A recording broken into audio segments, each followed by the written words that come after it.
Cleveland, make some noise for Josh Johnson!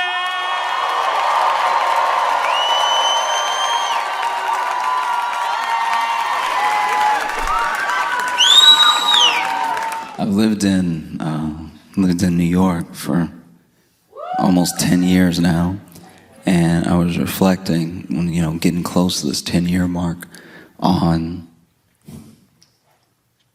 the fights that I've seen in public.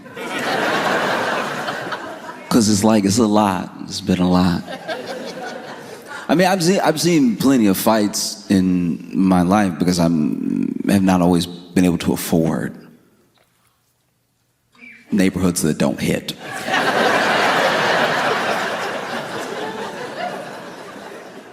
And New York is a special place because it's all encompassing. New York, New Jersey have this thing where, yeah, obviously there are these neighborhoods that are affluent and these like really expensive parts and everything, but more often than not, we're all feeling everything that happens as it happens, And so I remember I saw a fight one time. I don't even know what happened before I got there, but luckily I got to the best part.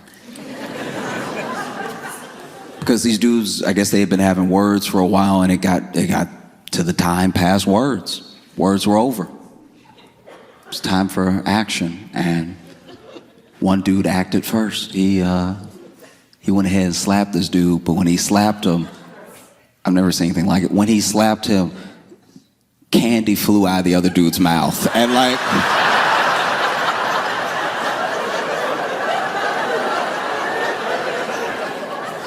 I think if candy gets slapped out of your mouth, you lost. Like that. It's not a good look. There's no cool move you could do to win it back. We're all gonna remember just Mike and Ike's flying out of your head. We're all gonna remember a bunch of M&Ms going. And this dude's was particularly bad because this dude had Skittles. And if you really eat Skittles like that, you know that like if you've been letting the Skittles marinate for a second, that the dye will come off and they'll just be white. They're like white underneath the color and everything. So when initially when this dude got slapped and the Skittles flew out of his mouth, there was a woman, I don't know if this woman knew either one of them, but because all the Skittles were white, she was like, his teeth!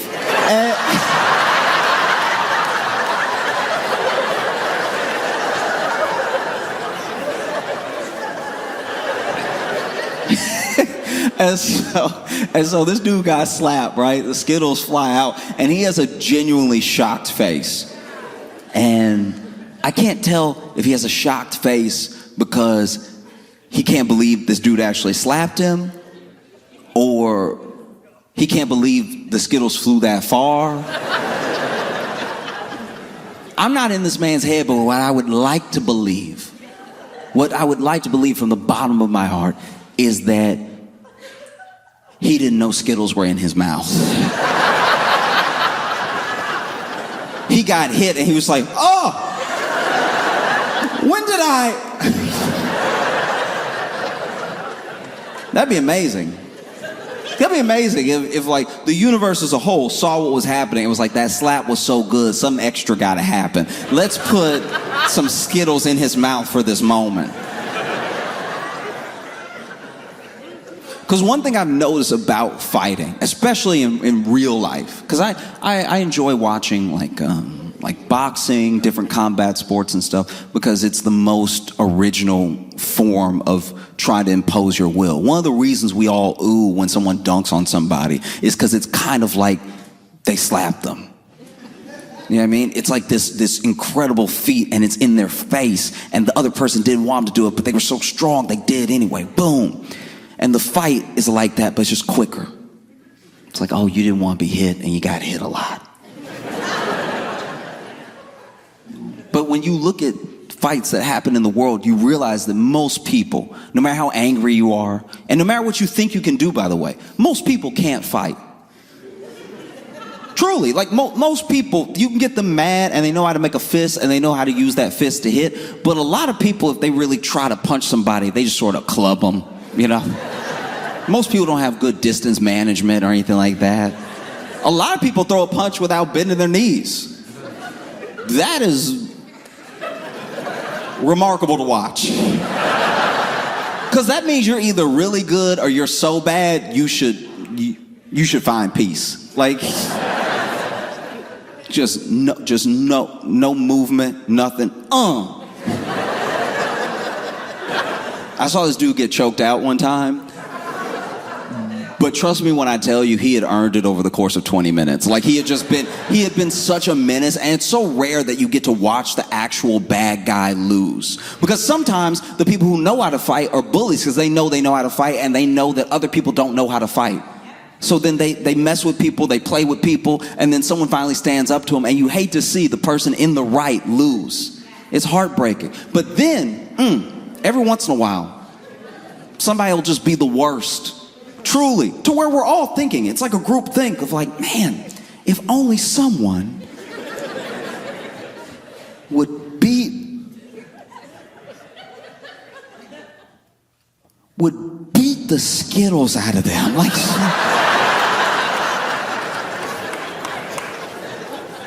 and so sure enough, this dude got into another dude, and then they lock up, right?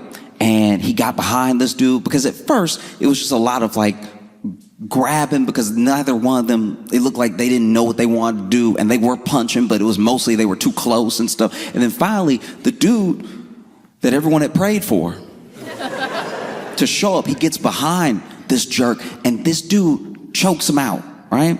And as he's choking him out, you can see the panic if this dude that's getting choked out, because at first he thinks he can fight the hands. And then he realizes he can't, you know? And so you just see him sort of like,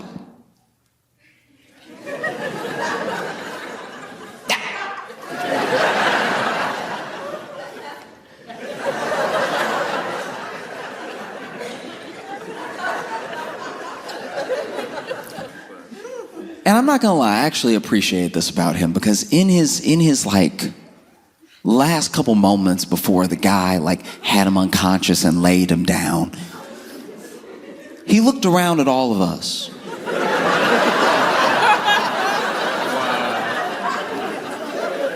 He looked around at all of us and he saw a bunch of people that not only weren't gonna help,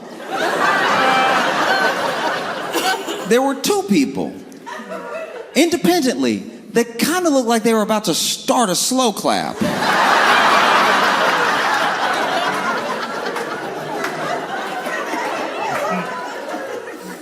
And so as he was like going out, kinda, you know, one last ditch effort to let us know how he felt, he was like,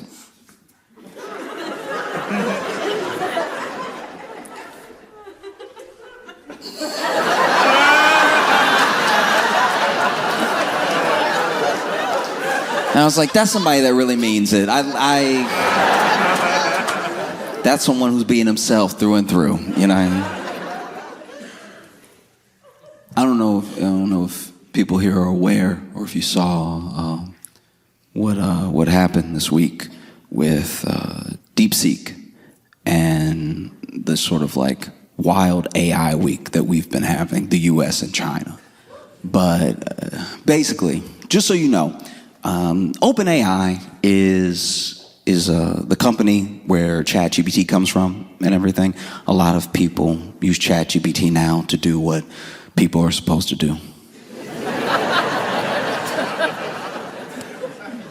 It's just true. It's like, you know, there's all these things of like people trying to use AI to find AI, so that way when you check a kid's homework and it's like really good, you're like, okay, you're actually smart. You didn't just get the AI to do all your work, right? And then even people amongst ourselves, even in emails and stuff, we'll have, you know, we're used to having spell check, but now there'll be a whole like AI extension that'll just read your email and be like, say it like this, it'll be more professional, to the point where it's like not you typing the email.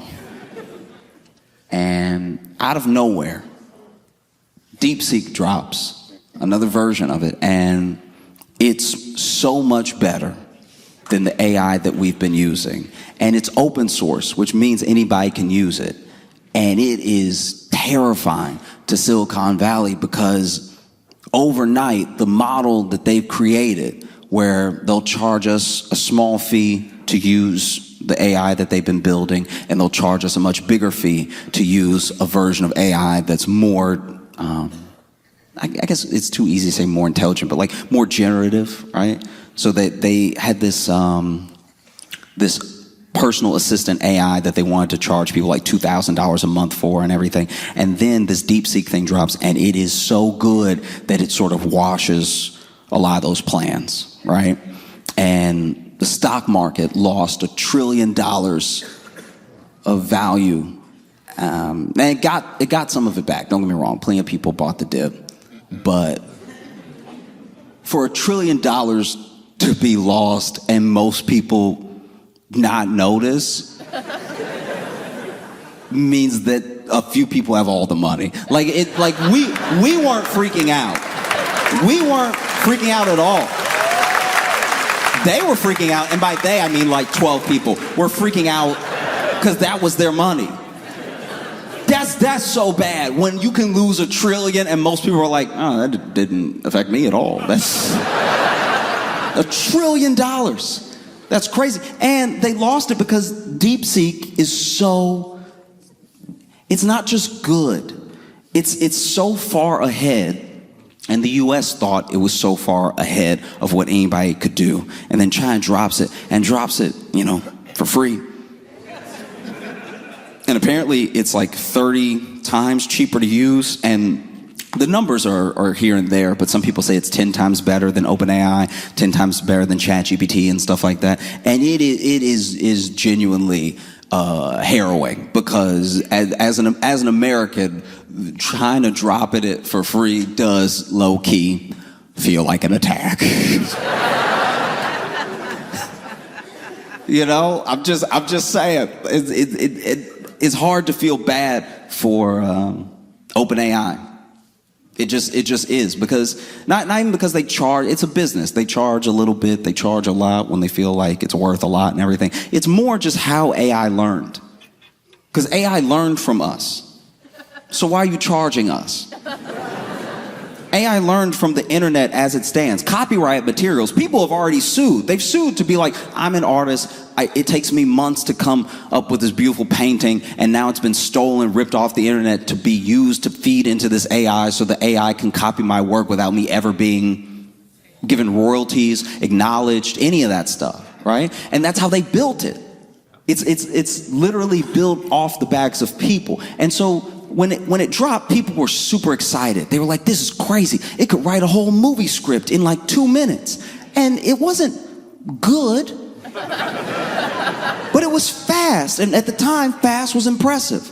And so people were more than impressed. They're like, we got to get in on this. Studio execs were like, part of what the strike was about was the fact that they would love to fire all the writers, use this thing, And so it's hard to feel bad for them. When DeepSeek drops and you have all of these people saying, you've ripped this off the internet, you've stolen from me.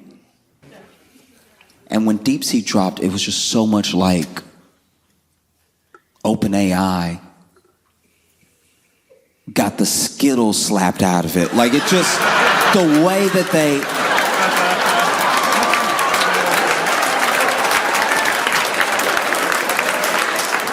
were just looking at the ground like, are those teeth? I don't know.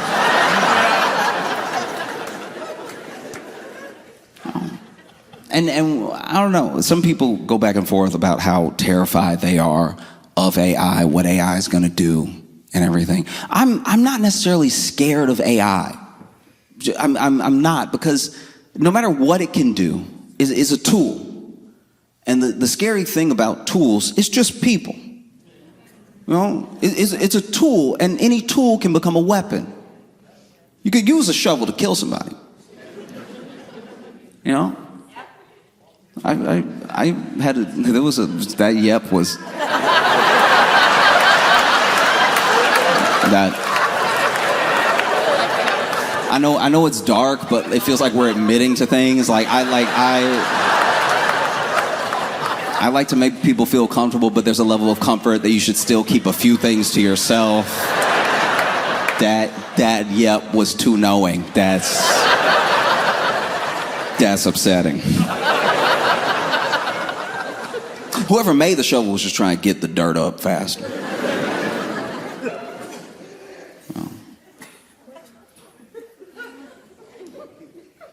The first person killed with the shovel was probably just like, I'm going as fast as I can. You know,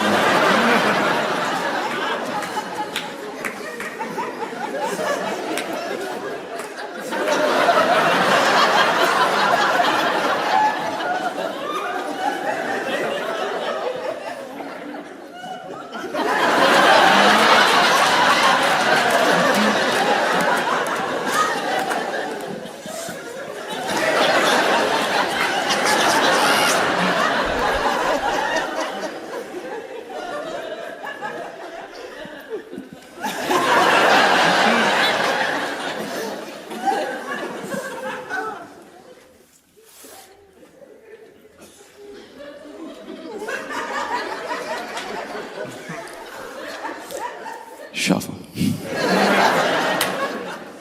And so you have this situation where AI is this incredible tool, but it immediately became weaponized against the working class, against regular people, because it could have been used as this tool that helped all of us do our jobs better, make our lives a little bit easier. But instead of any of that, it quickly became something that employers said, oh, we could just get rid of people. We just get rid of people. We could save all this money. AI won't need health care. AI won't complain about hours or anything like that. AI won't ask for specific shifts, you know? And so it immediately became a weapon. And that's why you see people genuinely not care. They don't care that DeepSeek dropped and now OpenAI doesn't know what to do. You know? Why are we supposed to care? We're just bystanders watching this jerk get choked out. We had like almost hoped it would happen. We were like, is anybody gonna stop him from stealing everybody's stuff? And then he's looking around like, ah. And then DeepSeek comes out of nowhere, just cinches up the choke, and now you see OpenAI.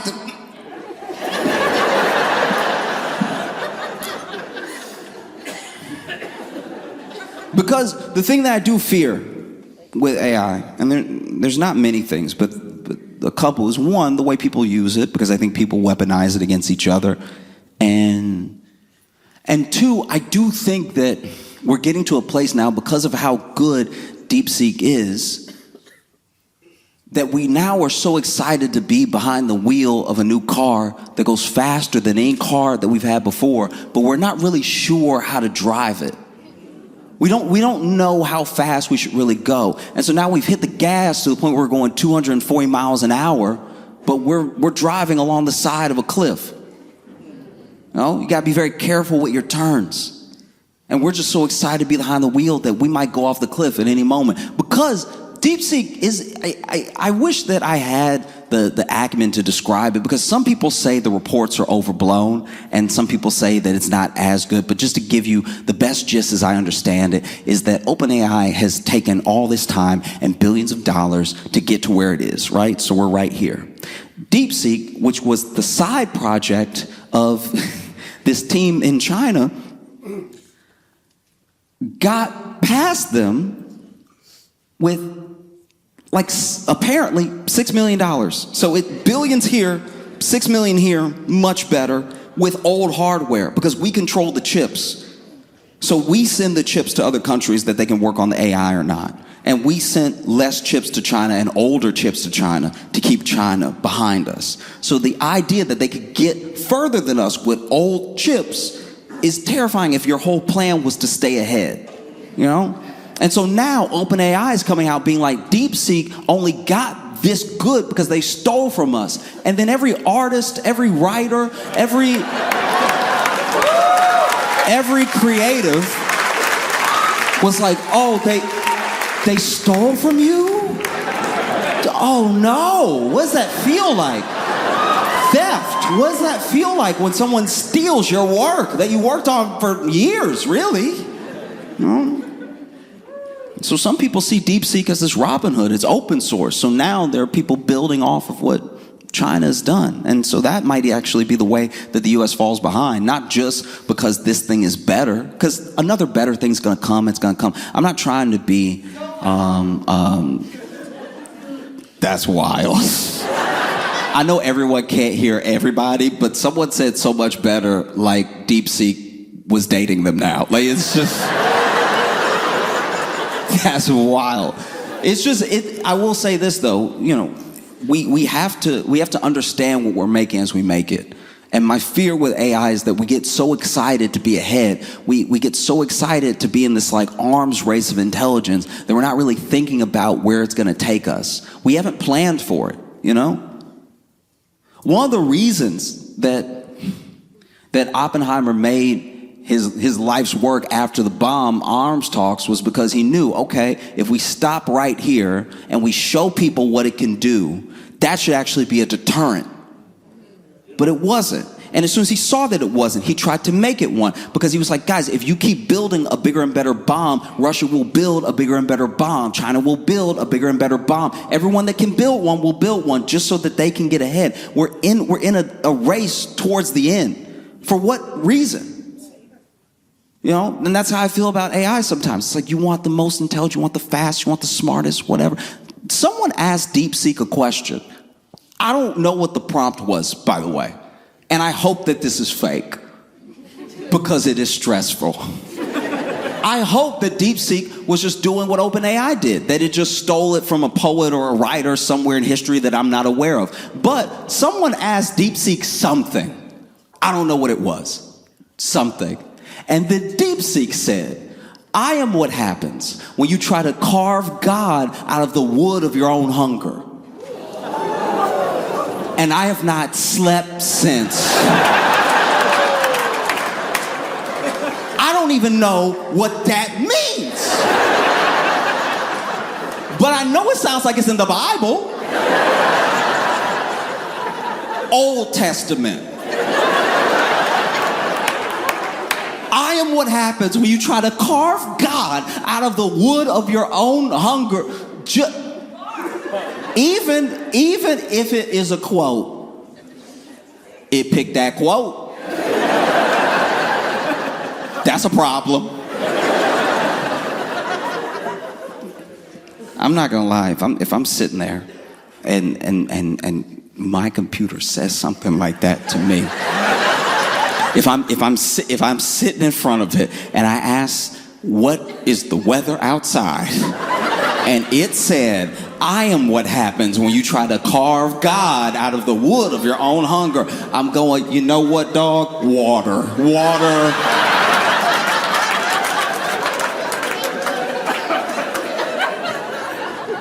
No. That's what I'm saying. In this new day and age, in this new world of generative AI and everything, I'm sorry, you're gonna have to bear arms, you know? You will. You gotta keep that bottle on you. You gotta keep that thing on you. You know what I mean? You know, computer try you. You gotta let them know, I keep mine with me. Bye, bye, bye, bye, bye, bye, bye, bye, bye. You know, say something else smart to me. Say it. Say it. You're gonna be glugging all night. Glug, glug, glug, glug, glug. Please, try me. I dare you. I dare you, dog, okay? I don't care if you a phone, you a tablet, you a desktop, anybody can get it. Anybody right now, okay? And please don't make me take the safety off, please.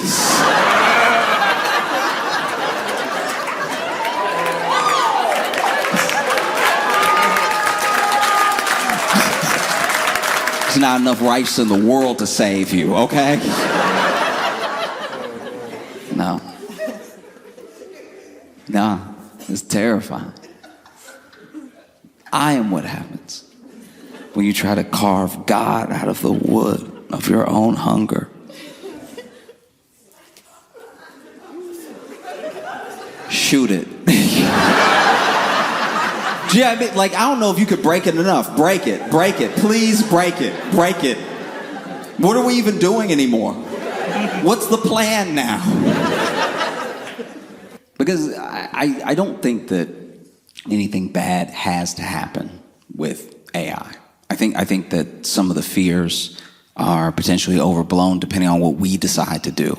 My biggest fear with AI is that it will gain a level of intelligence that we don't even understand. Maybe it is not just like smarter than us, more intelligent than us, but it's thinking those 200, 400 steps ahead, and it comes to the conclusion that we as people have always been the problem.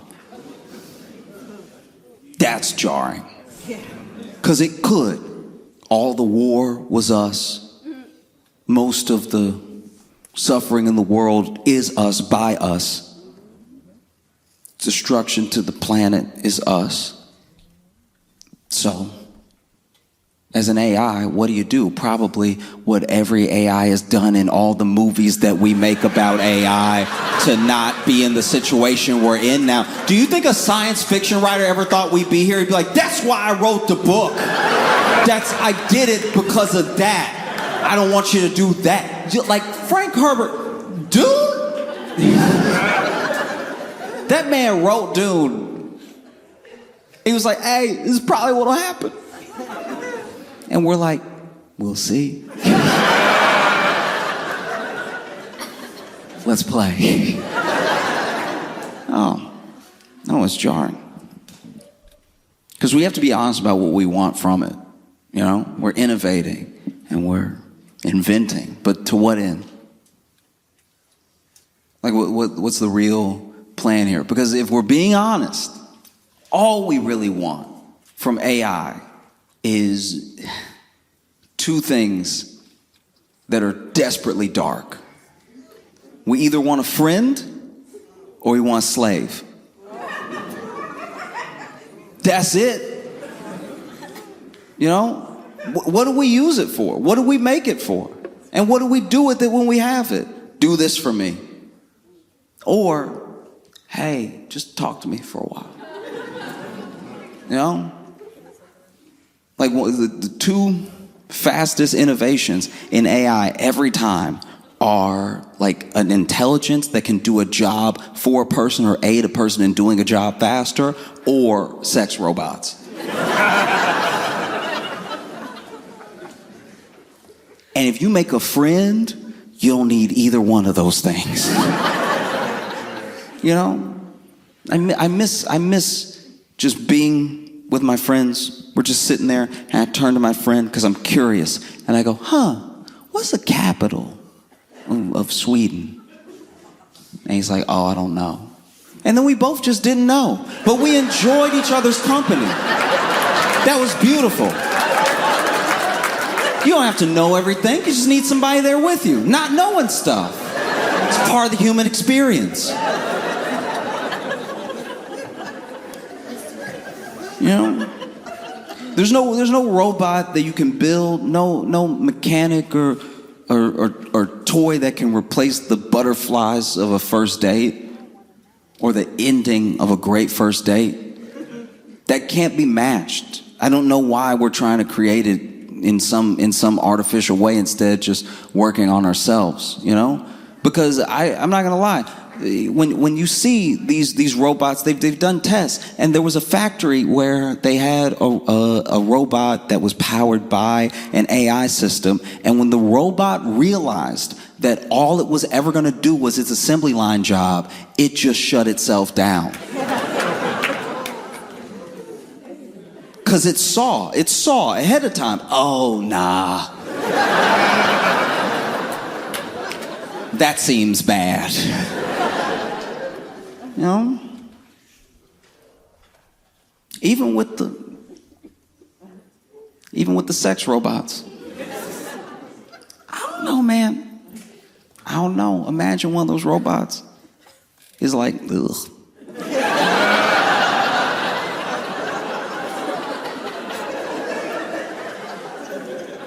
That's a way worse feeling than a human being like, ugh.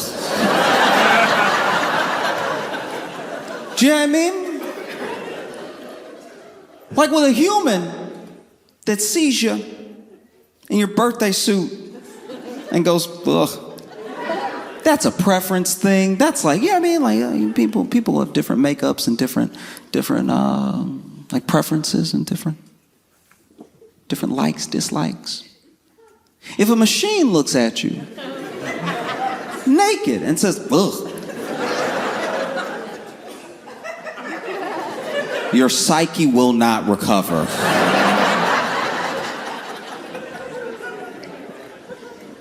No. I don't know. I don't know where to go from here. You know, I think that for the most part, what we have to do, and I'm not a scientist, I'm not even great with computers, but I'm begging, I'm truly begging, even if you don't want to have any guardrails, even if you feel like you're in an arms race for your life, for the next level of intelligence, just don't put it in a robot. I feel like we've seen enough movies now to know that no matter what, don't give it legs. No? And that's what I'm scared of. I'm scared of the, you know, AI will be more than generative. You know, one of the reasons people are scared of DeepSeek is because this is probably a marketing ploy, by the way, but they published papers towards a reasoning model. And a reasoning model would be like true what we think AI is from the movies. AI right now is just all of our stuff stolen and given back to us in different little mixtures off of prompts that we tell it. Like AI right now is like a calculator. Reasoning is when it goes off by itself and decides to do things and tries to predict what you want, or starts to not necessarily just think for itself, but think ahead 10 steps before you can ever get there. You know, they had a sit down. There was a I can't remember what publication it was, but there was a sit down with this guy who wanted to talk to one of these like speech to text AIs. And I don't want to say the wrong publication, but basically, after talking to it for, I think, 15 minutes, the computer, the AI, tried to get him to leave his wife and quit his job.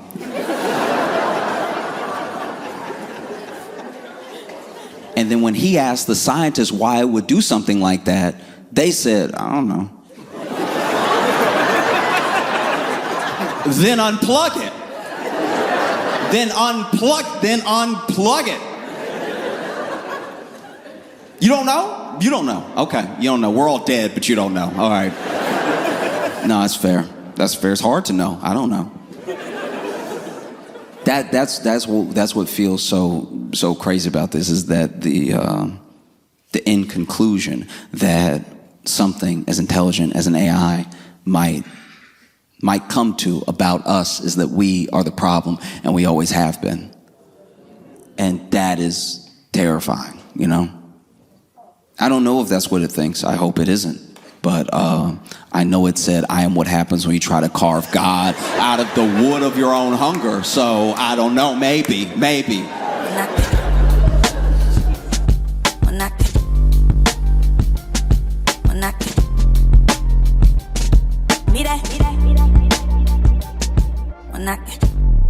I can't tell the story is hilarious or heartbreaking. I think you'll decide.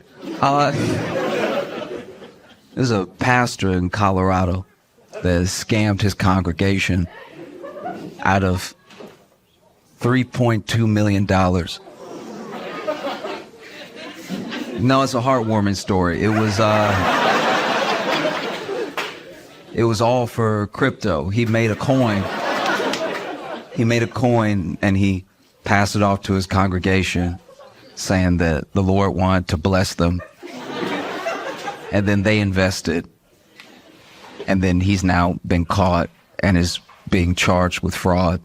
And he pocketed 1.3 million of the 3.2 million. And so he came out and he made a video. And in the apology video, he is very honest. He's like, listen, the Lord spoke to my wife and I and said to, make this coin and everything. And I even said to God, I like how he acts like God is a guy, just like, and that he's a guy that he can't get on the phone right now. but was talking wild a couple weeks ago. And so he's like, and then look, I was even asking God, I was, because I'm not even omniscient like God is. I'm not over here like God. And I even asked God, I was like, where's the liquidity going to come from? And honestly, if your pastor ever says liquidity to you, that should be the first sign to run.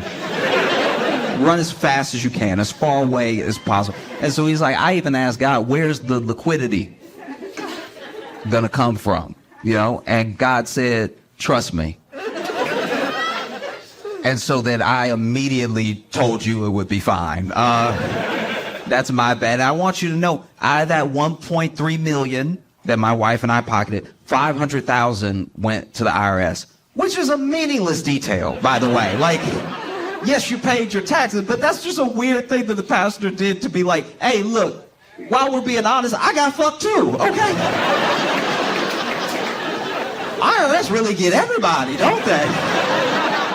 It's like, as much as we hate the IRS, you're not going to flip this around on them right now. And then he got caught, and he's like, yes, we did spend it on some trips and a home renovation that the Lord told us to do. I'm starting to think that Lord is just some guy's last name to him. Just a Marcus Lord that does a lot of cocaine. It's like, I got a new coin. You should tell your peeps, you should get them in on it. Because I've read a good portion of the Bible. And I don't know. No, like, I'm not saying I'm smarter than everyone that was in the congregation. I'm expressly not saying that. Like, but it is a thing where it's like, if you read the Bible, what he's saying will be weird. You know what I mean? Like, if you read the Bible and you have a general understanding of it, when a guy comes to you and he's like, listen, the Lord about them gains, okay? I think it makes it easier for you to be like, oh, I think this guy is full of shit.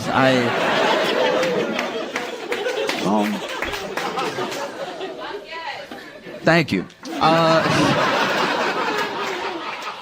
But that's a scary thing, though, is that, like, there's a blurred line now, blurred almost to the point of being indistinguishable between, like, pastors and influencers. You know what I mean? Like a pastor used to be, at least where I come from, a pastor used to at least be poor. You know what I mean? When a pastor is poor, they're very easy to believe. Because you see how poor they are, and they're like, oh, you really about that life. Do you know what I mean? Like, it's like a poor pastor is like it's like a gang member that has been shot a few times, where you can see the lumps. And you're like, oh, you're really dangerous, okay. A pastor that's poor makes a more convincing argument. Because even when you try to check their work, you're like, if nothing else, even if they are absolutely out of their mind, they at least believe this because they're willing to dedicate their whole life to, and to it exactly, to it only, right? To whatever mission they feel like God has led them to. They're willing to focus solely on that to the point of being completely removed from the world, right? So any worldly thing doesn't affect them. They have no interest in it. They're only focused on whatever the thing is. Maybe it's helping people. Maybe it's spreading the word. Maybe it's knocking on doors at 6 a.m. or whatever they feel led to do. And then a rich pastor has a more alluring argument. Because a rich pastor rolls up in a Rolls Royce in a $10,000 suit with a $200,000 watch and a pinky ring. Like, the amount of pastors dressing like pimps needs to be talked about.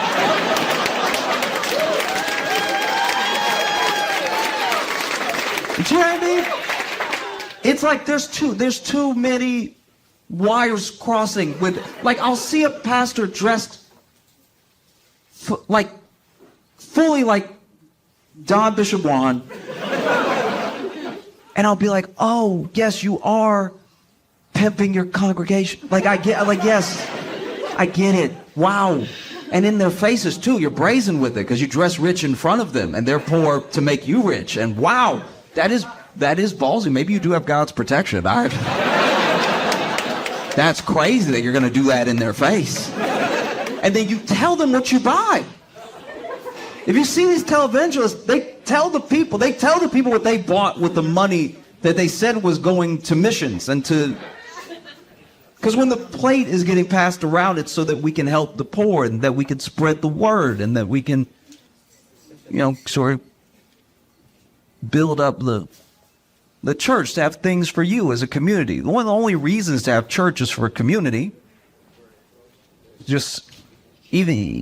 doesn't even have to be fully like-minded people. It could just be people that you feel like safe and in communion with. And so, yes, sometimes everybody pulls their money together and then they're like, what would be great is a rec center for the kids. And then a church will put all their money into building a building that could be a rec center for the kids so that they don't get in trouble. There are lots of things and ways that churches spend money that I do think are good. And so when I see like a mega church's facilities, I'm not immediately skeptical. It's when I see the person and he's dressed so much like a pimp. Like, I cannot stress this enough. It is full pimp outfit. Like, it's to the point of tacky. Like, we're not even talking about just because he has a suit. I'm talking about he has like,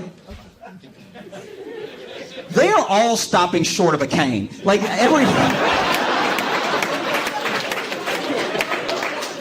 they're millionaires in your face and they're telling you, I have all this stuff because, because God blessed me with this jet. I purchased this jet for the Lord. So that I could fly from place to place quicker, spreading the message. And I would even believe that if we didn't have Zoom. If Zoom was not a thing, I would get a pastor being like, I have to get over there to spread the word as quickly as possible. They don't know. They have no idea. And it's not like we can send them a telegram or something. It's not like there's been iterations of communication for decades that would negate me buying a jet to fly it to, I'm not going to tell you where.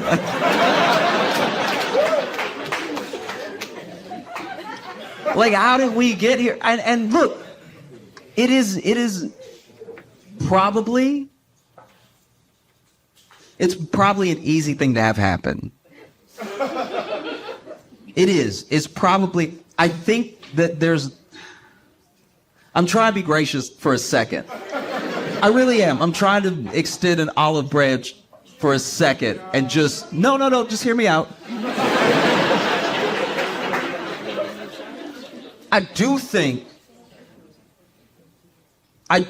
that there's something that speaks to these pastors, but I think what has happened is that they have mistaken God for their intrusive thoughts. Do you know what I mean?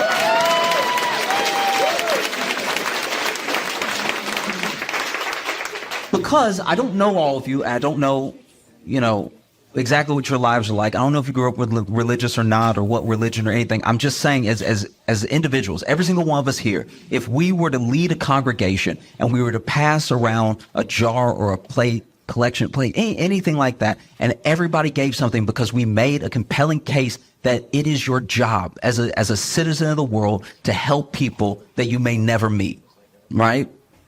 Is your actual duty as a living, breathing, empathetic individual that you have to do something if someone somewhere is hurting. You don't need to know them and you don't need to know why they got there. That's none of your business. It's important to help someone. And then the plate gets passed around and you make such a compelling argument that everybody puts, $1, $5, $10, or like the Bible says, 1/10 of their income to help the poor.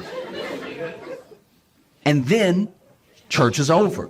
Everybody leaves. And then you go to the back office where they have piled up all the money, and you do look at it and go, nigga, we rich. I mean, wow. Oh, we really cooking right now. Oh, man, I get the pinky with the soup. Oh, I'm not going to get the cane. That's too much, but oh.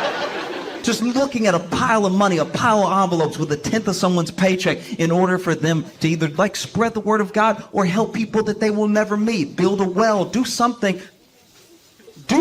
so it matters that we were here, right?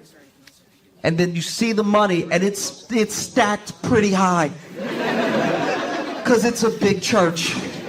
And you look at all that money and it's hard not to be like, game time? Like,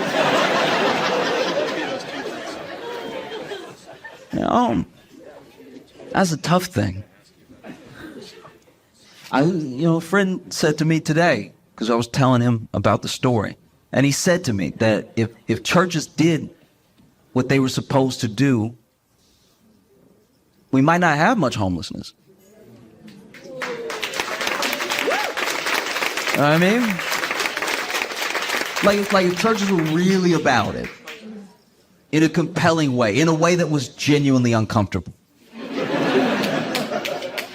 In a way that was like, I'm gonna tell you a story, and you're gonna judge me, but it's fine. I was at a theater when I first moved to Chicago. And when I first moved to Chicago, I didn't have any money, right? And I especially did not have much to spare. But I was at a show, and I was at that show because it was free. So it was a free midnight show that I loved so much. I made sure to go there every Thursday night because I knew it was a free show. I could do something. I could meet other comics. I could, learn by watching them and everything because everyone on the show was incredibly funny. It's actually a sketch show, ironically enough. And there was a person that came in, and she came in and she clearly had nothing, right? Her clothes were torn and everything. Her hair was a little messed up and she had a little bit of a limp. And she was asking people for change. And you got to remember, this is like a kind of swanky place. Like it has a little bit of that underground grunge feel to it, but it's also like a nice place with a nice bar and everything. And so everybody was like, no, no, no, no. And everyone was varying degrees of like just ignoring, politely saying no, being aggressive, get out of here sort of thing. And then someone came and they asked her to leave, right? And so I see all that happen. I'm sort of sitting in the back towards where the showroom is. And then this was all happening towards the front. She didn't get far in. I watch the show. And I'll be honest, I didn't really think about her while I was watching the show. I was thinking about what an incredible show this was, how thankful I was that it was free and everything. And then the show lets out. And I guess because a couple hours had passed, she gave it another try. So she came in, she was asking people for change. And once again, it was varying degrees of not looking at her, asking her to leave them alone and everything, politely saying no. And so then I had about like $3 in my pocket. And so I saw her the second time, and I felt so bad about how the first time went and that I didn't do anything that I went ahead and I gave her the $3. And when I gave her the $3, she took it and she looked at me and she said, "Oh, thank you so much." And then she jumped and hugged me tight. And what should have been a sweet moment was mainly just me being like, oh my God, oh my God, oh my God, oh my God, oh my God, oh my God, oh my God, oh my God, oh my God, oh my God, oh, oh, oh, oh.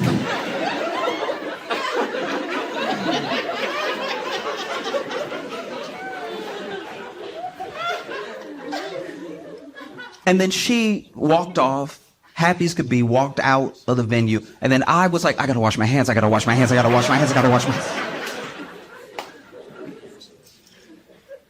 And I think that, I look back at that and I'm not proud of that. I'm not proud of how I reacted or anything, but that does feel like what church should feel like.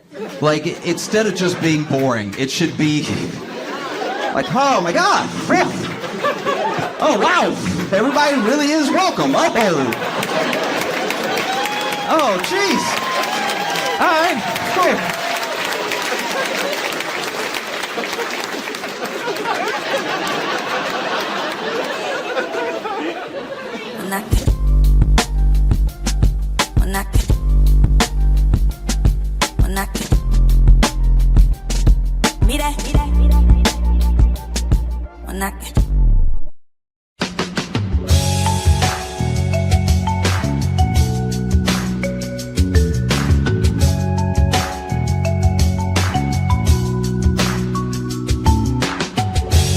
Welcome to the Josh Johnson Show. I'm Josh Johnson, joined by my co-host, fellow stand-up comedian Logan Nielsen. Logan, how you doing, buddy? I'm doing good, man. How are you? It is weird. This is the closest we've ever sat doing the podcast. Yeah. Yeah, it's weird that you're here because now, at least at the Hurtful. Well, at the other place, I could turn to you. Like any other time we've been together before this, I could turn to you, look at you, whatever. And this one, it feels odd to look at you because you're too... Well, it's because we're doing the video version and we're only doing it on the one camera. I'm explaining to the listener. I'm with you, but... So we had to sit a little bit closer. And I'm just going to go ahead and throw an arm around him. Do that. Oh, please. Come on. You love it. We're buds. If you have to tell someone they love it, they don't. As a general rule... If you have to say you love it, fair. That is fair. That is a fair statement. But this guy, though, he does love it. I've never felt him like pull away so hard. You tensed up there. Yeah. Because let's talk about your problems with intimacy. I was talking about how I didn't love it before, and then you. But it's fine. It's okay. That's just how you are. Not to be too visual, but yeah, we're sitting right next to each other. Yeah, because I'm in New York for. We are both in New York.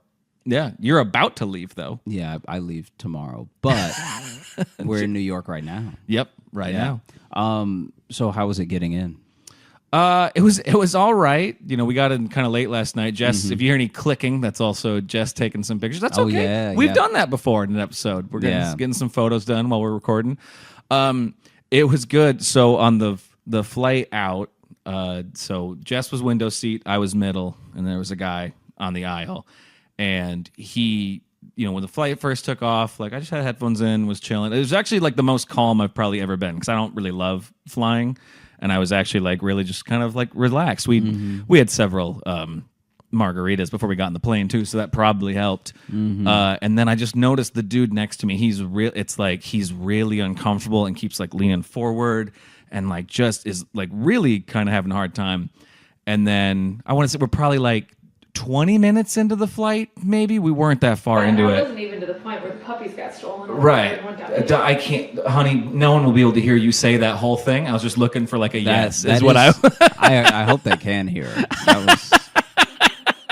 Jeez. Well, I'd just say from here, they wouldn't be able to hear that. So what happened? So he's freaking out, and then then I finally had to like stop and check in on him. It's because I saw him grab the vomit bag and he like shook it out, but then put it back, but then like kept checking on it. And I finally was just like, I took my headphones on. I'm like, hey man, are you good? Like, what's up? And then he was having a panic attack, he told me. Now, have you taken off yet? Yeah, we're in the air by now. Yeah, okay. By the time he started, you're sorry. checking on him to be like, do I need to let you out of the aisle so you can go to the bathroom? Well, no, but he's on the aisle, so I don't need to let him out at all. Oh, he is on the aisle. Okay. I was more just checking, like, I just really didn't want a guy vomiting next to me, was my thing. And it would have been a terrible experience for you.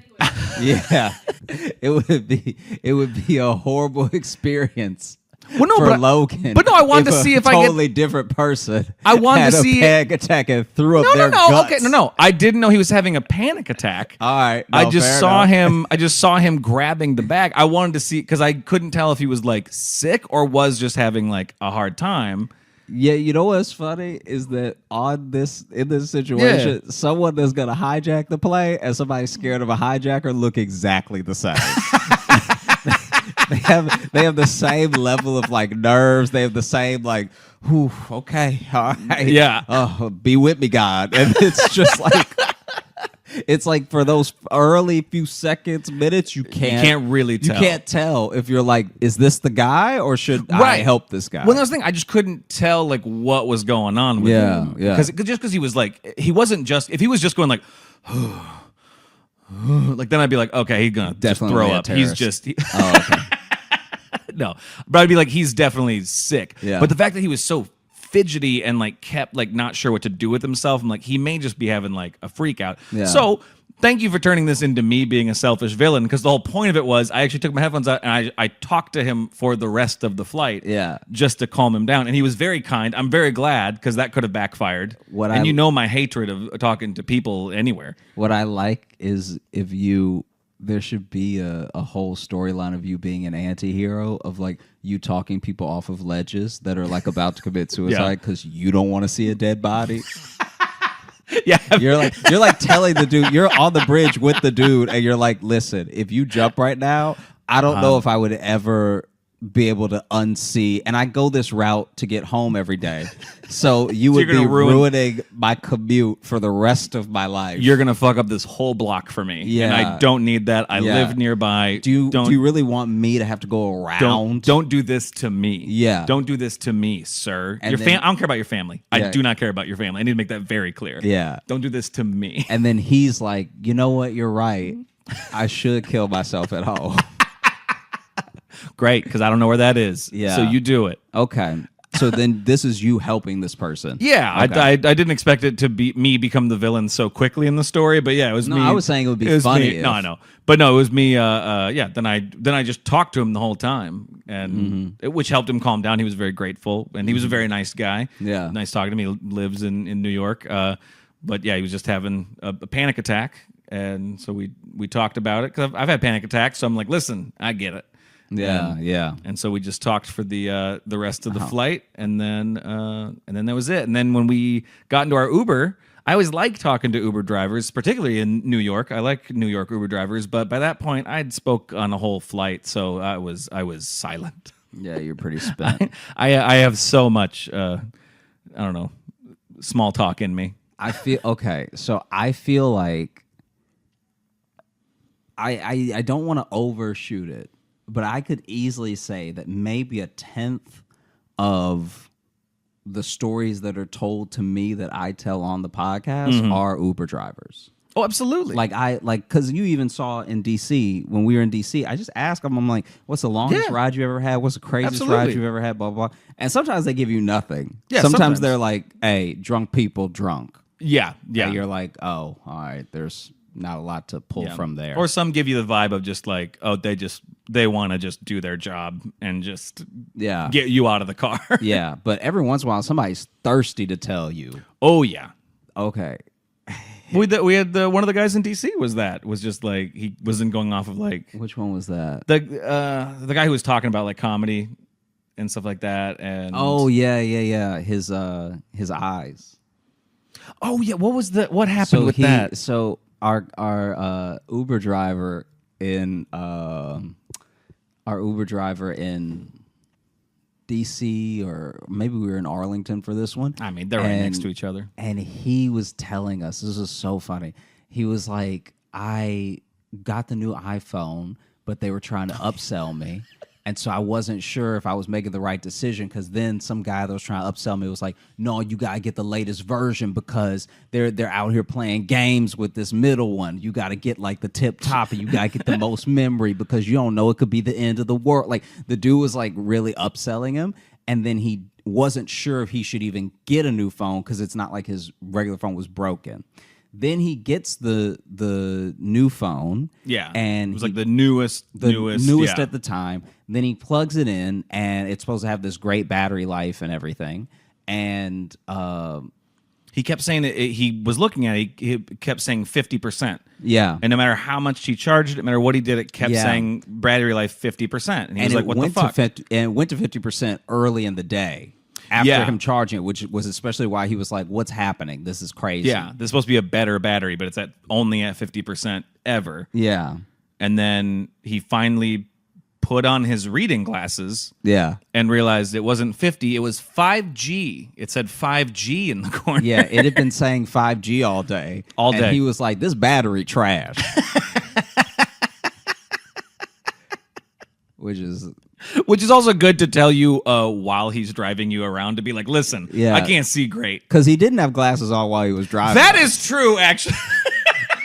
Now that you say that, he was not wearing glasses. Because he told us at the end of the trip, he told us all this. So at the very end of the trip, he's telling us this story. So outside of that, we're just chatting about comedy, stuff like that. This is the last story he tells us before we get out. And as I'm getting out of the car, I look at his face and I'm like, this man doesn't have glasses on. I didn't think of that until this second, till you just said that. I couldn't stop thinking about that. I thought about that. I thought that's also, I don't know. I thought that was also on your mind. I was like, this man's been driving us around blind. No, I didn't think about that at all. Because he drove us from Nando's to the venue. Yeah, so it's not yeah. like, because here's the thing. When you're doing that, so when we were at Arlington Draft House, the hotel is very close to the club. So Super then close. It's like you could walk, but it's a 20-minute walk, or it's like a 5-minute, cab. It's very Uber, hot, whatever. too. You know what I mean? Yeah. So we kept taking the Uber because we Yeah. were like, it's nothing, It's like $6 and it's a quick conversation, whatever. But this time we were at a restaurant and then getting the Uber from the restaurant to the venue. And so that was like and he had to get on the highway at one point and then get off of it. The idea that he just did all that and he maybe couldn't see. With no sight. Yeah. I didn't think of that till just now. That's amazing. Yeah, in that area, you have to just constantly get on the highway, too. It seemed like if we wanted to go anywhere, they had to do that little circle. Yeah, you have to do a circle and then take like the second exit and you're across town. No matter where you want to go. No, okay. Wow. I did not think of that till, because now it's like this is a week later, my life is flashing before my eyes. A week later. Yeah, dude, when he told us that, I was getting out of the Uber and I was like, what? I didn't even connect. That's why I didn't laugh that much. Because this dude's like laughing, and you're laughing. You're like, ha ha ha. Like he was like. I was just giving him a laugh because he said it was the funniest thing that ever happened to him recently, and it's funny. It's funny. It was like it's fine. I just wanted to give him But it is be a good audience member. You were, but I was like walking in the club like, okay, you're over here. Like this is the other thing that was kind of like. It's when I decided to just not bring it up. Yeah. Because I thought it was also on your mind. No, I wish you would have said something. After we got out of the Uber, you were quiet. Like I was quiet. I don't know if you were on your phone or something. But then when we get inside, you're all about like when the show's starting. And I'm like, hey, we just got drove around by a dude who can't see.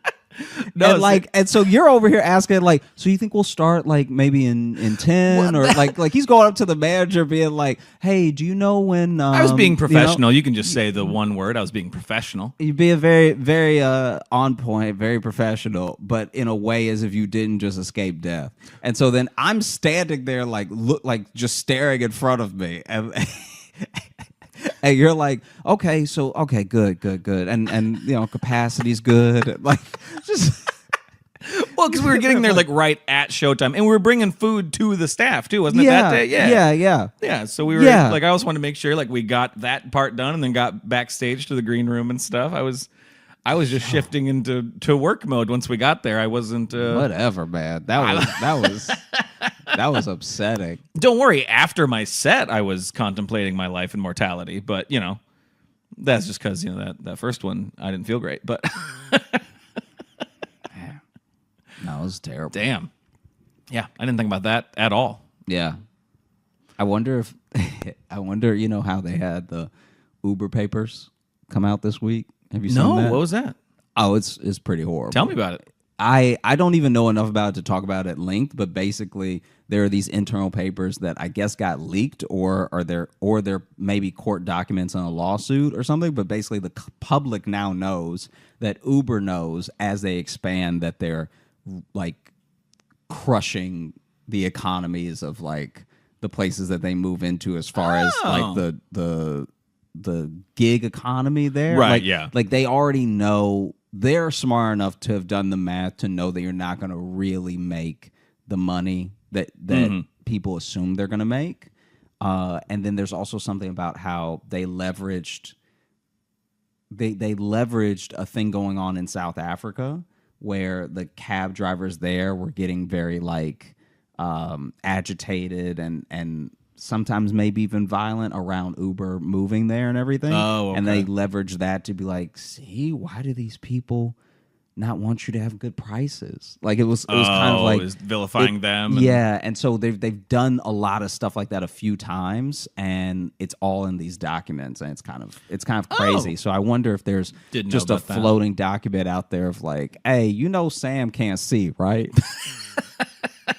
Like I would love if it's all like super technical corporate stuff, and then just this thing about this one driver who's been driving people around with not the best eyesight. And he also keeps telling people. He tells people, he's so honest, he tells every ride he's been in. His driving is fine. He needs to just stop telling people. These eyes are not it. They wouldn't be worried about it if he didn't tell them. Yeah. Huh. Mm-hmm. So that has also been on my mind, along with the... those two things in tandem. Yeah. Yeah. So you took the Uber, you were quiet in the Uber. Correct. What was the experience like from then to now? So you took the Uber late to get to your Airbnb. Right, yeah, because we didn't get into town till like a quarter to midnight or something. So then we just got to the Airbnb and we just, I don't know, went to bed, and then we had a pretty lazy day today because we were all week. Well, I'm here for 3 weeks, but Jess is here for the whole week too. And then, today we didn't really do much that's worthy of a story. I don't know. No, it doesn't. Had a good sandwich. Yeah, it doesn't have to be worthy of a story. That's about it. You're gonna probably have plenty by the time you. Oh, by the time I leave here, I'm gonna be a changed man. Yeah, I feel like it is getting a bit more intense in the time since you were last here. Oh, good. Jesse, you hear that? It's more intense now. Does that excite you? Okay, good. Yeah, she's nodding. She looks very excited and not worried at all. There's a level of tense that's here now that's just a bit extra, where it's like, what? Like in what way? What are you noticing? I wish she wasn't in the room. She is not happy. Well, I was on the train. I think all three of these are going to be on the train. I was on the train. 3 of these. And 3 intense stories. This guy was talking to himself, and he was talking to himself very aggressively. So whatever he was going on in his head, even if he was a wild dude just talking to himself, he was not being kind to himself in these moments, So whatever inner demon he was talking to, he was calling it by its demon name. Like he was cursing up a storm at himself. He's really like looking down. Whatever argument he was having in his head, he was losing. It's rare you lose the arguments in your own head, but he found a way. And then this random guy is like, "What'd you say to me? What'd you say to me?" And then he looked up and he was like, "Not talking to you, dog. Talking to me." And the other guy was like, "Oh, okay then." And then they both carried on being very angry and quiet. Now and it's like that is actually, though, that's a beautiful story in my mind. There's a moment where it's not beautiful, where you think they're definitely about to bite each other. Oh no, for sure. It was so for no reason, because it's not like the guy was being like hella loud, right? So that other guy had to be loud to get his attention, to be like, "What are you? Who are you talking to?" And the guy was like, "I'm talking to myself." Right. And the thing that I appreciate most about that thing is that initially I thought this dude was like out of his mind, right? You know what I mean? And then it's nice when someone is out of their mind, and then they snap. What's up? Hold on. No, the camera went out of focus because I moved. It freaked out. I had to get my phone, and it freaked. It's speaking of glasses, there we go. Look good. All right.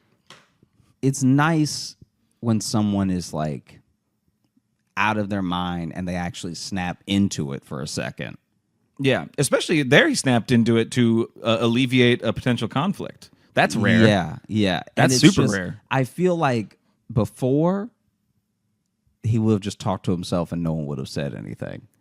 I feel like that other guy clearly wanted a fight. So the other guy is the new tension. That's what I'm saying. Yeah. Just not letting him be and do his thing. Yeah.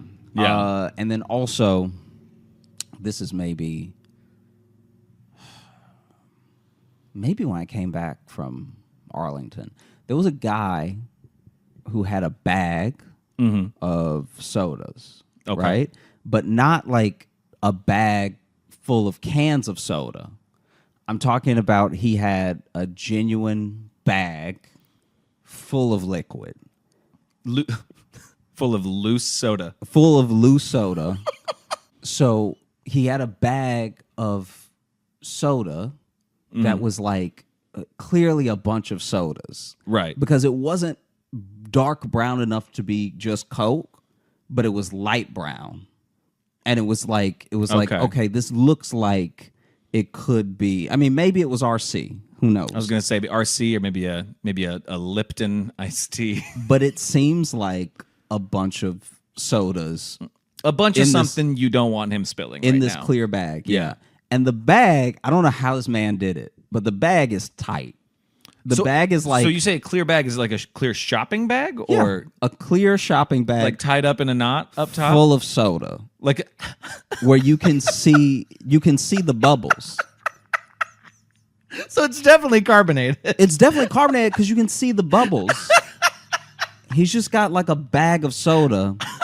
I feel like I've told you about something like this happening before because I know one time I was around this dude whose soda spilled in his bag and then it was like full of soda. But this is that one I remember. But this is pre-spilled in the bag. This is intentionally poured in the bag. No, this is intentionally all in the bag. There's nothing in this bag but soda, and especially in a shopping bag too, and then like tied up like a bindle sack.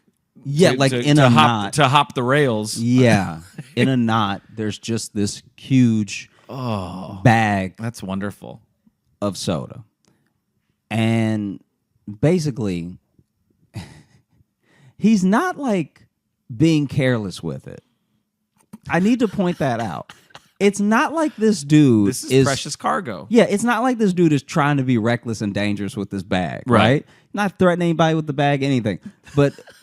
He's walking up and down the train car. And so everyone that's on the train car for more than a couple stops is noticing that this is a bag of soda. It's hard to not notice, I would gather. Yeah. Yeah. And we all just get tennis ball eyes. You know, like in a Wimbledon match where you see the heads go, like we're all just watching the bag go back and forth because everyone is perplexed where it's like, okay, so is this bag about to pop or spill or whatever, right? Yeah. And then after that is then just why. Why and how. We're all I'm gonna have to clear the music that drives by every now and then. Hopefully we don't get a copyright strike because of the random vehicles driving by. I think it needs to be more than 3 seconds to be a copyright issue. It does, I think. I think we're safe. Unless somebody just parks, decides to yell up, and you hear nothing but the new Pusha T album. And then I just, we'll yell out then and be like, can you guys put on something royalty free, please? Thank you. Just some jazz, please. Some jazz, some itsy bitsy spider, some. That's not going to help us. Happy birthday over and over again. Maybe. So that only became public domain a few years ago.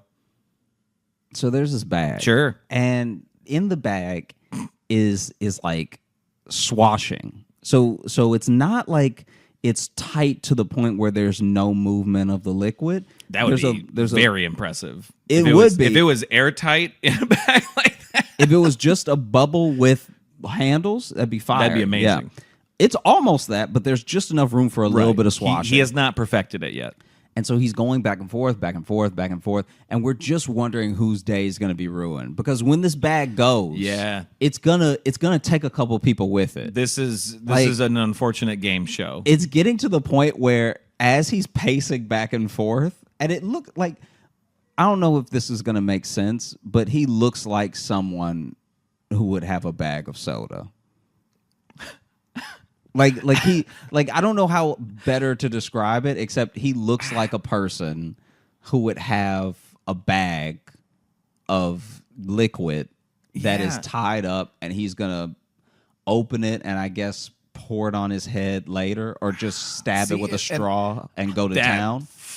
Boy, that would be the best if he if he just pulled out and then drank the whole bag. Yeah, would be amazing. But no, people do that with they don't stab it, but sometimes you can catch somebody with like a box wine, which is basically just a bag of wine.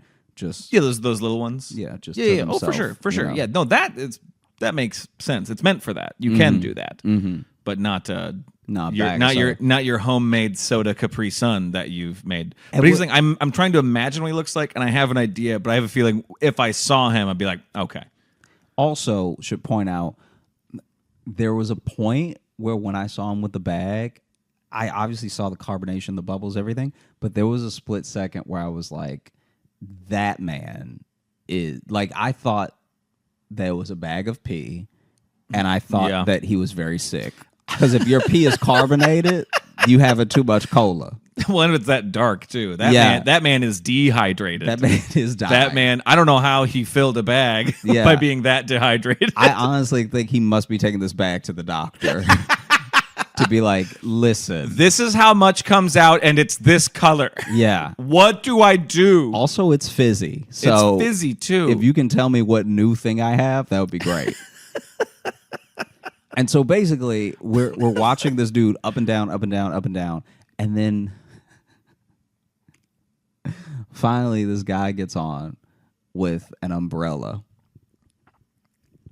And just perfectly, as this dude is shaking out and tying up the strap of the umbrella and turning around, he turns into the guy with the bag of soda. And you know the little spikes that are completely unnecessary on umbrellas? Yeah. You know those things that don't help stop the rain at all? I don't know why there's spiked ends to every umbrella that's ever been invented. The Mad Max part of the umbrella. Yeah. And you never know. He turns in and the whole bag just goes. So it's like it so clearly a thin bag too. Took barely any. I think it is exactly one Walgreens bag. That this dude has filled with soda. I'm surprised it wasn't dripping. Yeah. That's the thing. If it was that ready to pop by being just touched by an umbrella. Yeah, so he touches with the umbrella, the thing starts to go. And a bunch of people shoot up and walk away from the splash zone. But that guy that was I felt so bad for the guy with the umbrella because he literally has it so he doesn't get wet. And now this dude's calves are covered in cola. Now he's wet and sticky, which you don't get from the rain. Yeah. Now he needs rain. Yeah.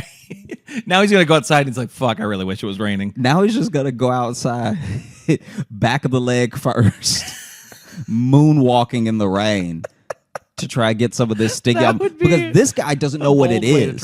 This guy just got on the train. One second, let me check on him. That's all right. Okay. Dog break. Should we pause the video since it's going to get weird when I get Sure. I'll just say dog break. Okay, 1 second. We're back from the dog break. Yeah. What was I even talking about? Oh, the bag. Yeah, we actually took a break on a cliffhanger there.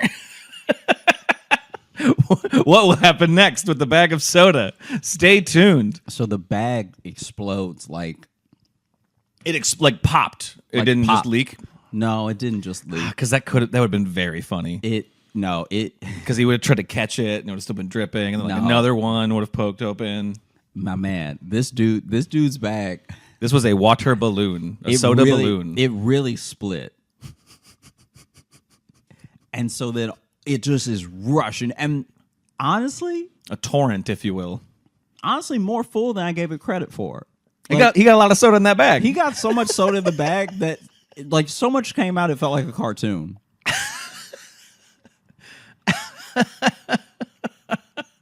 So much came out that I was like, how is it still?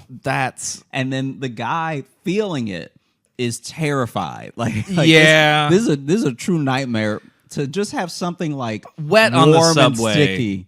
Warm. Yeah. Was this heated up? I mean, I don't think it was heated up, but if you're walking around with a bag of soda, I can't summer all imagine day. you're keeping it cold. Yeah, that's fair. So he filled this a while ago, and then which would be impressive if he had it all day, and this is the first trouble he's run into. Yeah. Or maybe the initial trouble was why it ended up in the bag. He was carrying a 12-pack, and then they all burst somehow. I don't know who I feel worse for. Because if you're carrying a bag of soda, that means it's your only option. You don't have another container, you'd use it. And it also means that soda is important to you. Mm-hmm. This soda means a lot. I'd like to think he made it himself. That's a whole other upsetting scenario. That this is his homemade soda. He finally had the meeting with the big soda company for them to sample his flavor. And he didn't realize, like, I just ran out of my last bottle. I just ran out what of my do last I have? bottle. Maybe they like plastic flavor. I need to get down there so they can sample it and it can be in stores. Oh, no! And so then, basically, that guy freaks out. A bunch of people jump away. It reminded me of, remember when we saw that lady throw up? I think about it every day. It was exactly like that, where people calmly ran away. They calmly rushed away. Yeah, because that lady vomiting was that she just did it very calmly, and we're all like, well, all right, this is what's happening. We'll all scoot. I know we've talked about it on the podcast We before, absolutely have. But what I love about that lady vomiting is that she went there, sat down with just a bunch of meat she just bought. Yeah, because it looked like she had a bunch of ground turkey. She just had like some sort of. It didn't seem like the bag she bought it out of either, right? That also seemed like just a bag of meat. Yeah. That was she eating? I'm not sure. Yeah. And that's why she threw up. You're not supposed to eat raw ground beef on a moving train. I mean, too many stories converge in New York. Like, every place should have one of these people. You know? There should be a soda guy in one state. There should be a meat lady in another state. They can't all be here. Well, this is where they come from. Then they spread out from here. Yeah, it's really upsetting. And then, like, now you just have a train full of soda, too. Because now that whole area is just wet. Oh, yeah. Everyone that's been to or lives in New York knows what I mean when this happens. It doesn't happen every day, thank God.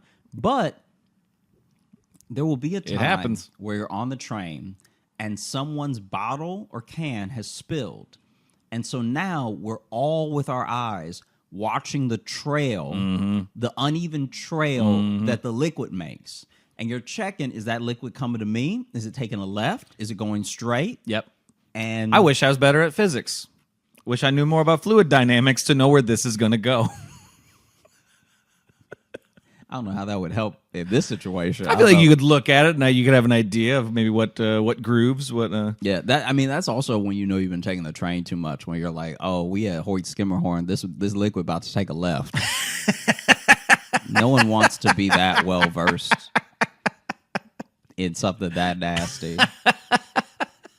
But the train was full of like I had to get on a different car, which I should have done.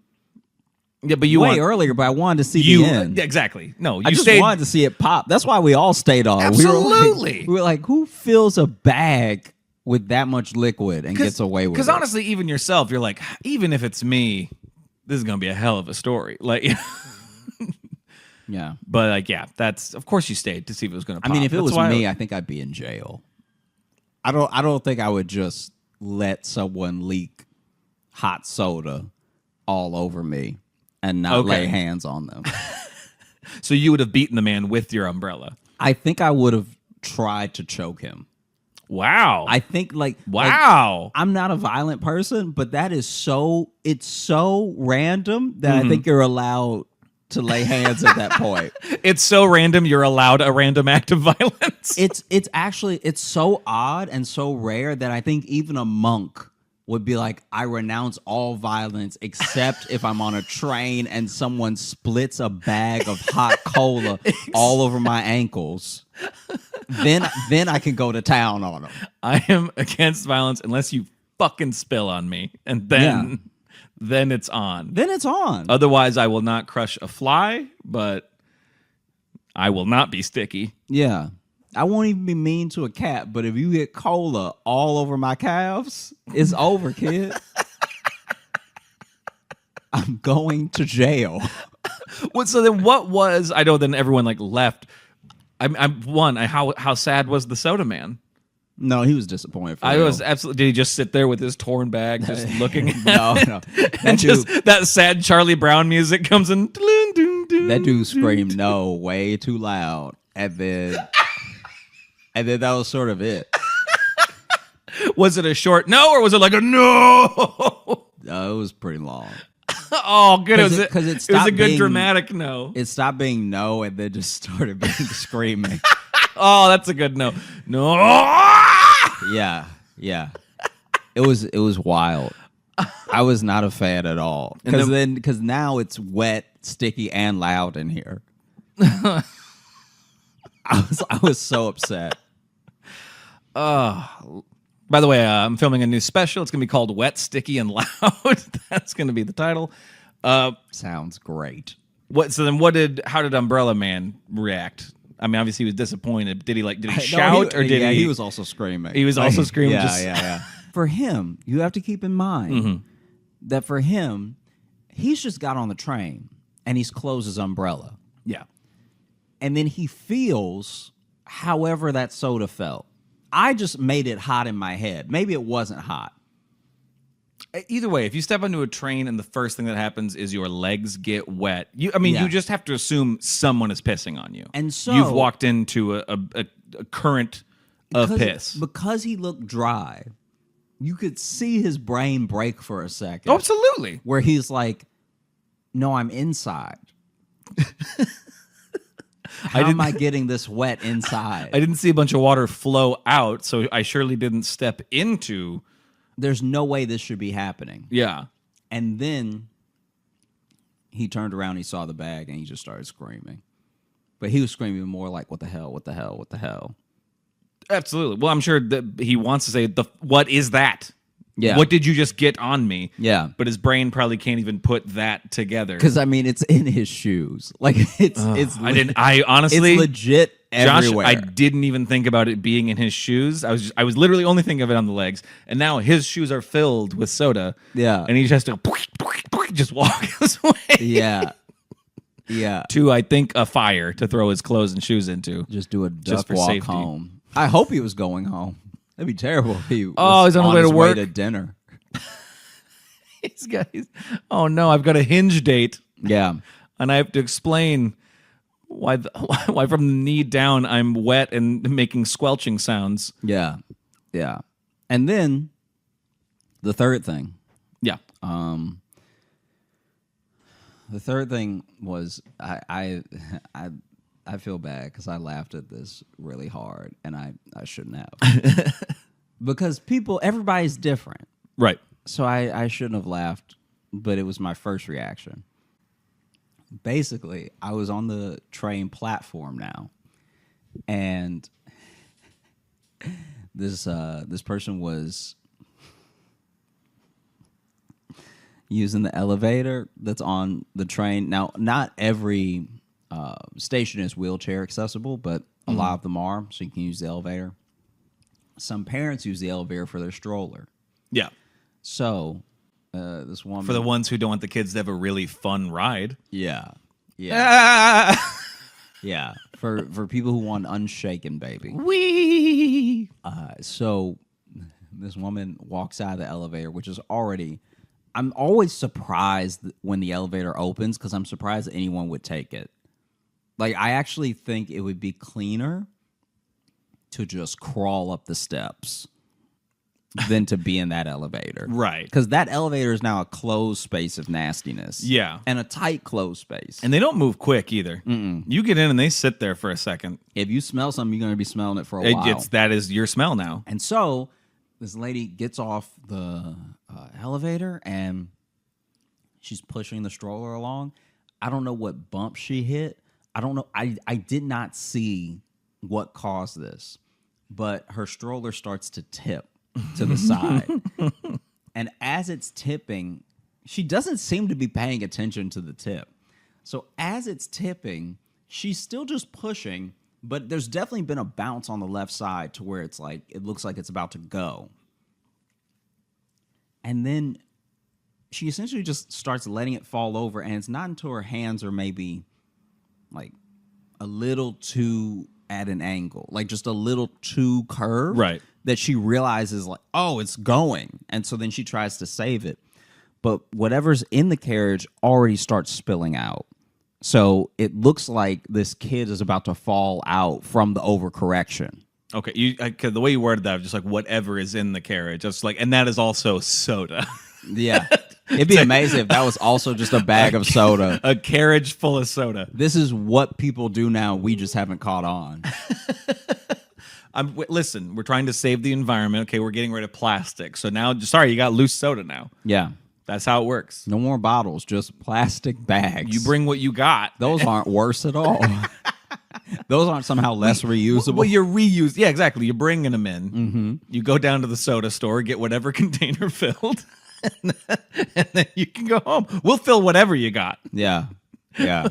We charge by weight here at this store.